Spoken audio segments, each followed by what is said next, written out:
ఇక BJP MP Laxman మాట్లాడుతున్నారు. ఇప్పుడు ఆ లైవ్ చూద్దాం.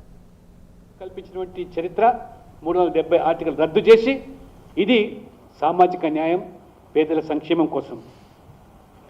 రైతుల విషయంలో మీరు మీ హయాంలో యూరియా కొరత, యూరియా బస్తాలు పొందాలంటే పోలీస్ స్టేషన్లలో యూరియా అమ్మిన చరిత్ర మీది. చెప్పులు పెట్టి బస్తాల కోసం పరిగాపులు కాసి ప్రాణాలు కోల్పోయిన సంగతులు ఆ రోజు మీ హయాంలో. కల్తీ విత్తనాలు, పంటలకు బీమా లేని దుస్థితి.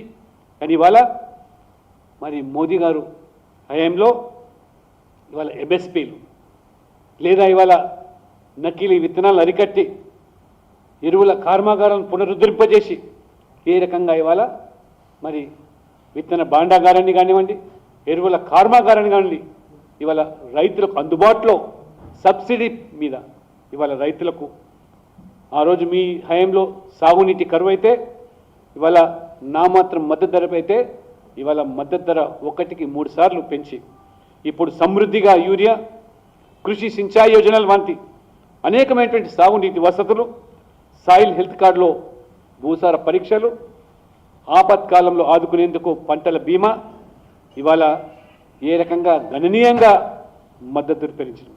2014లో కనీస మద్దతు ధర 1310 రూపాయలుంటే ఇప్పుడు 2300 రూపాయలు, అంటే దాదాపు 1000 రెట్లు పెంచినటువంటి చరిత్ర.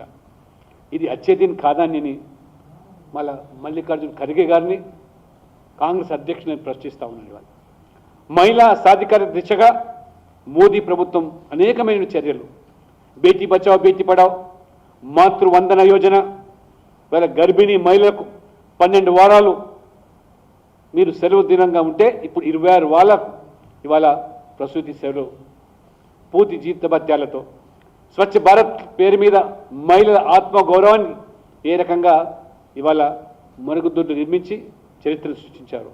పేదవాళ్లకు బ్యాంక్ ఖాతాలను అందుబాటులోకి తీసుకొచ్చి దాదాపు 60 కోట్ల మందికి ఇవాళ బ్యాంక్ అకౌంట్ లేని వారికి బ్యాంకు పరిధిలోకి తీసుకొచ్చి ఏ రకంగా ఇవాళ మహిళలకు కూడా పెద్దపీట వేస్తున్నారో, ముస్లిం మహిళలకు త్రిపుల్ తలాక్ విషయంలో కానివ్వండి, చట్టసభలో మహిళా రిజర్వేషన్ కానివ్వండి, ఆ రకంగా మరి సామాజిక న్యాయం పేరు మీద మీరు ఆ రోజు రాజ్యాంగ నిర్మాత డాక్టర్ బాబాసాహెబ్ అంబేద్కర్ గారిని అడుగడుగున తమ జీవితకాలంలో అవమానిస్తే మోదీ గారి ప్రభుత్వం వారి యొక్క మరి పుట్టిన గ్రామం మౌ నుంచి మొదలుకుంటే అంతిమ శ్వాస వదిలినటువంటి అన్ని ప్రాంతాలు పంచతీర్థ పేరు మీద అభివృద్ధి చేసి అంబేద్కర్ గారి యొక్క ఆశయాలను ఏ రకంగా ఇవాళ మోదీ ప్రభుత్వం అమలు చేస్తూ ఒక దళితుని రాష్ట్రపతిగా, ఒక ఆదివాసీ మహిళను రాష్ట్రపతిగా ఏ రకంగా మోదీ ప్రభుత్వం మరి చేసినటువంటి దానికి అడ్డుపడ్డటువంటి మీరు